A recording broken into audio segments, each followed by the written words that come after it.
Hello. Today is September 10th, and today was the 15th day of me studying Japanese a bit more seriously. This is definitely a long time coming. I'm probably going to think many times that I should have started this way earlier, but overall, it has been, I think, one of the big reasons that I managed to get it started in a good way now is that, just got a YouTube recommendation of a channel called Joseph Jules, and it's this guy, Chief or Chief, something like that. That 2 years ago, give or take, he started like seriously studying as well, and all the things that he learned and that he saw, he ended up like compiling it in his own videos, and in those videos it kind of makes it really easy, right, for you to know what you got to do. And he also had optimized decks for Anki, which really helps out a lot, plus all the other suggestions and some other grammar videos that I watched, but I know like it's not gonna help me out a lot right now, but I just watched it for the entertainment aspect, and I'll probably go back to them at some other point. So basically the idea is that I'm using Anki as the system to do space repetition learning, to just start acquiring a lot of vocabulary with the basic 2,000, the first 6,000 words in the Japanese language. And there is an order that these decks have to themselves, and which should cover things in a little bit of in a logical way. Although of course there's always some arbitrary order that they might introduce, but yeah, it doesn't make sense for me to be learning completely advanced vocabulary or something that is just too specific out of nowhere, right? So you start with very basic vocabulary. Out of these 15 days now, I've learned about how to count from 1 to 10, and then 100, 1,000, and 10,000, because they have specific words for those. I've learned the days of the week, and then other ways of counting that the Japanese language has, which is like when you're counting things, you don't say like one thing. There's a specific word for that, which is a little bit annoying. Like it just adds to the load of vocabulary that you have to learn, but it's just their language, so you gotta go. But at the same time, it's funny because I was watching some anime the other day.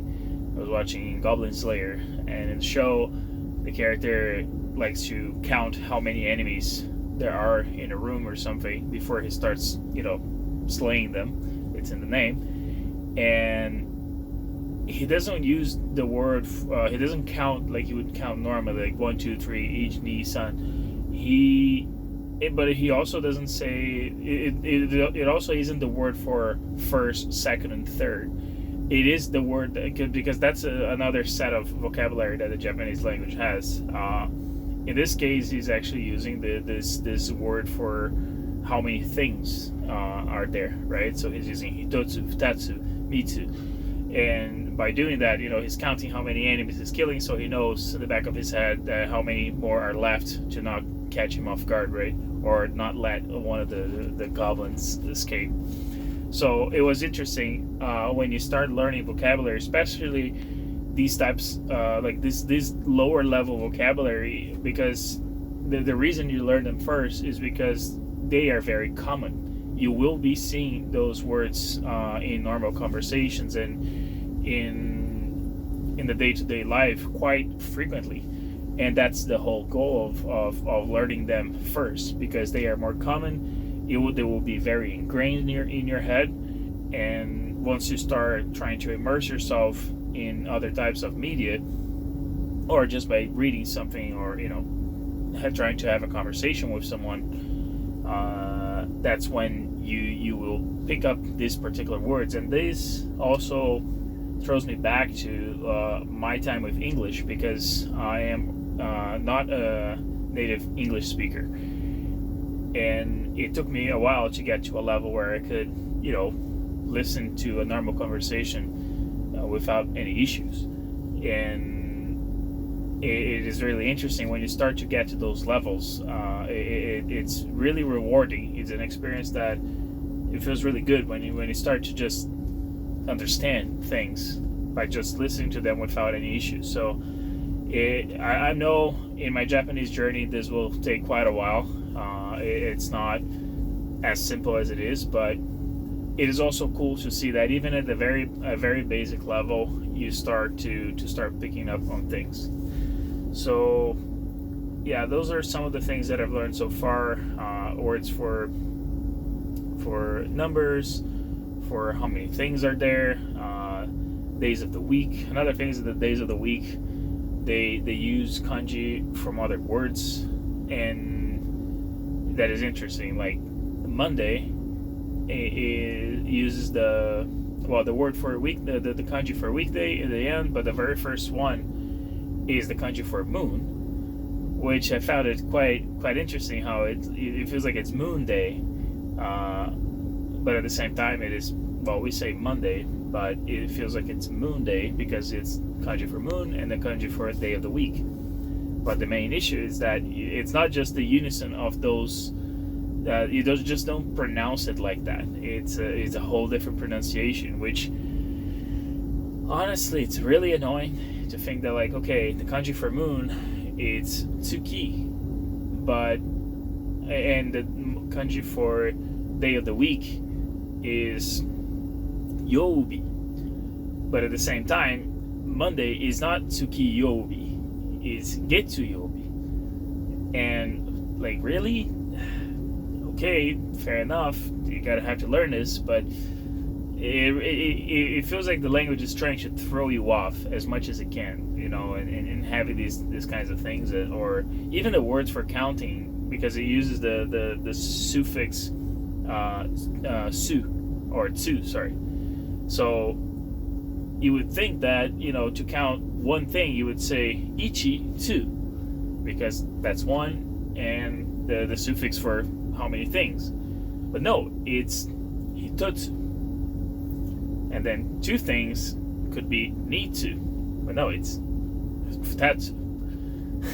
Like, sure, okay, I'm gonna have to learn this, but it feels a little bit annoying. Those are kinds of things that, believe it or not, like, you gotta give it to English, that a bunch of words, how the word weekend is week and,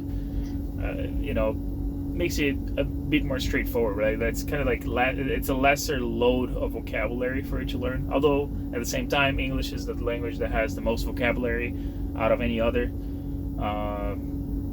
especially due to importing a lot of foreign words and whatnot. But at the end of the day, that's just par for the course of any language. Every language is going to have their own special set of rules and vocabulary and whatnot.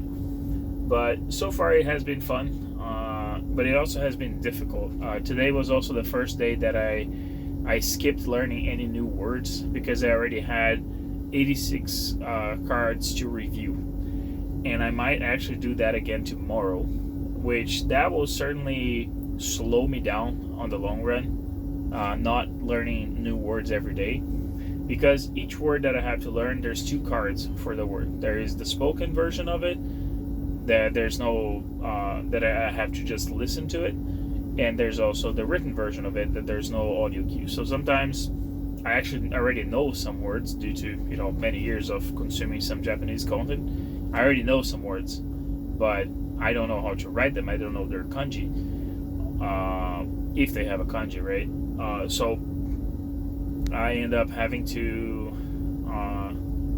it makes it quite difficult, because then those 10 new words a day, I actually have two kind of things to memorize about them, and it adds up. And because I'm starting to get to some words that are very similar, but with super different levels of what their meaning, super different, fairly different ways of what they mean, it's starting to get really challenging. And at my current job, which I am right now here in the cab of this truck, but right now I don't have any specific thing to do right now. In my job, like I'm not in a situation right now where I have a lot of free time when I start my day, and I'm trying to do my Japanese learning every single day in the morning, because that's, when you wake up, you have all your willpower. You should be fresh if you had a good night of sleep. So I'm trying to get all that. It just means that I'm being as serious as I can with this endeavor, with this activity. I really want to become fluent and become as good in Japanese as I can get. I wanted to reach a conversational level, hopefully in less than 2 years, but I've seen people do that in almost just 1 year. And I want to just do that because I really like their culture. There's a myriad of reasons, but for the most part, is because I really like Japanese culture in many ways. I really like their cuisine. I like video games. I like anime, manga. I like their geography. I like their festivals, and this idea that they have this incredible nightlife in the big cities, but they also have this cultural aspects of their countryside, where you have these villages and small cities where you have a smaller community, but every so often, maybe once a month, or maybe sometimes there's a day of the week that they have a specific fair with places where you can buy groceries straight from the farmers, or there's food there, this kind of thing, which is similar to some things we had in Brazil, like weekly, kind of like equivalent to a farmer's market. In Brazil we call it a feira, but that's this kind of thing that there's there. So I really like all these things, and there's a part of me that feels like, in theory, I would like to live in Japan at some point in my life, but that's why I want to visit there first, of course. Like my goal is to, hopefully, if this job keeps going as the way it's going, I will have the financial means to just, and the time, of course, to just go. Potentially, because I work 20 days in, 10 days off. If I just skip one of my 20 days in, that means I have 40 days off. So I could spend a pretty solid month in Japan without many worries, and still have time a little bit before the trip and after the trip to just rest and get prepared and do everything that is needed. So my birthday is in June, and that is a good time in early summer that I could potentially go. So that might be what I might be considering to do, because I also wouldn't like to go when it's like super summer. I don't want to be too sweaty. Let's put it like that. But at the same time, it is what it is. So I might really consider going in June, just as a celebration of my birthday. And at that point, it will be at least well over 6 months, probably around 8 or 9 months since I started studying, which will be quite an interesting challenge, and see like what level can I be at that point,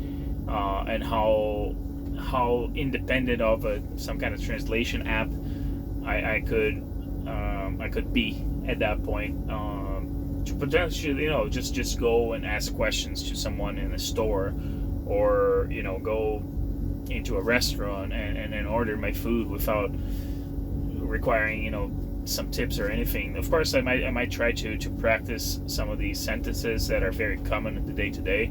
I think there might be Anki decks specific for those, but there's a lot more vocabulary that I gotta add to that. And I think from now until June next year, my Anki practice, I should reach close to like over 200 days, right? And right now, for the 12,000 cards, meaning 6,000 words, that this Anki deck has, it estimates around 600 days for you to go through the entire deck and learn and memorize all those words.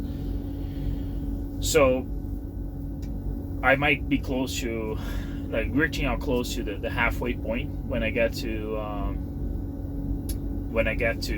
that potential future trip next June. And we'll see how it goes. But so far, I've been feeling like I want to study more because I do have a considerable amount of downtime in this job. There's a good amount of time that we're just on standby and waiting for things to happen. And I want to potentially study more. I wanted to. I brought a little notebook that I bought that I wanted to write down some of these things and as a table. I wanted to have an actual table that I could look. Okay, these are all the days of the week. And for example, I mentioned the kanjis of the day of the week that I almost got into that, but I stopped myself. Like Tuesday is kayobi, and the ka part of it is a kanji for fire. So okay, it's a fire day. So yeah, as I mentioned before, Monday was moon day. So ka, fire, okay, it's the fire day. And then, well, guess what? Wednesday uses the kanji for water, mizu. But is was it suyobi? So it's su for some reason instead of mizuyobi. Okay, great. So that's interesting, like, and I think Thursday is mokuyobi, which is, well, actually no, mokuyobi. You gotta pay attention to the pitch accent. And that, I believe, is the kanji for earth or soil, ground, this kind of thing. So okay, Earth Day, great. You would think there would be like a kaze yobi for air, but there's none, because Friday is kin yobi. And it's funny because for Friday he uses the kanji for money, which is kane. So okay, yeah, it's the day you get paid, eh? So yeah, that's Friday. That makes sense. So yeah, there's a couple of like little neat things about some of this vocabulary that I'm learning that. But yeah, I'd like to create these tables with all these little details, right? Like and to rewrite some of this kanji in such a way that it helps me memorize it and get more familiar with it. Although, to be quite honest, I mostly don't care about writing. I've seen people on Discord servers showing their calligraphy, and I find it really nice. I do appreciate it. I find it like something. It's as close to art as something like that could get.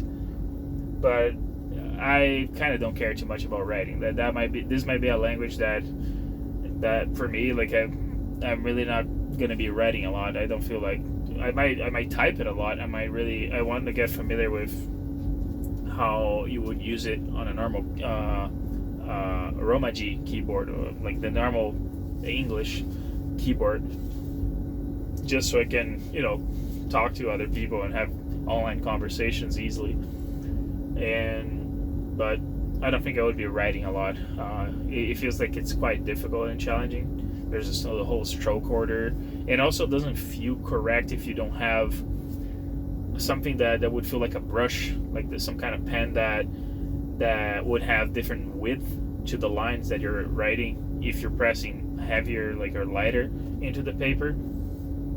And because otherwise you don't get some of the finer details that really makes a kana or a kanji look exactly how it would have to be. But with all that said, it's been quite cool. Tomorrow I might not. I already seen in my Anki app that tomorrow it's looking like over 80 words to review, and I feel like I want to try to stay under 100 at least for now, because again, my time is very limited when I wake up and the time I have to get ready to come to work, because I'm having to drive over 40 minutes to be here. And I like to be, around 10 minutes earlier than my shift starts. And so with all that said, it's, I want to stay below 100 a day. And if that means not learning a new word for one day or two like this, I don't care. To an extent, there's not really a rush. Of course, I would like to become, fluent in the language as soon as possible. But at the same time, I'm getting to some words that are really similar and difficult to deal with, so I'm not going to force the issue. If I have to review them more, that's helpful, and I can make sure that I'm not trying to guess. I want to look at the word and know exactly what it is and not have to guess. So with all that said, that's it. That's my 15-day breakdown, and I'll probably try to come back here for the 30th day of my Japanese learning experience adventure. See you guys next time.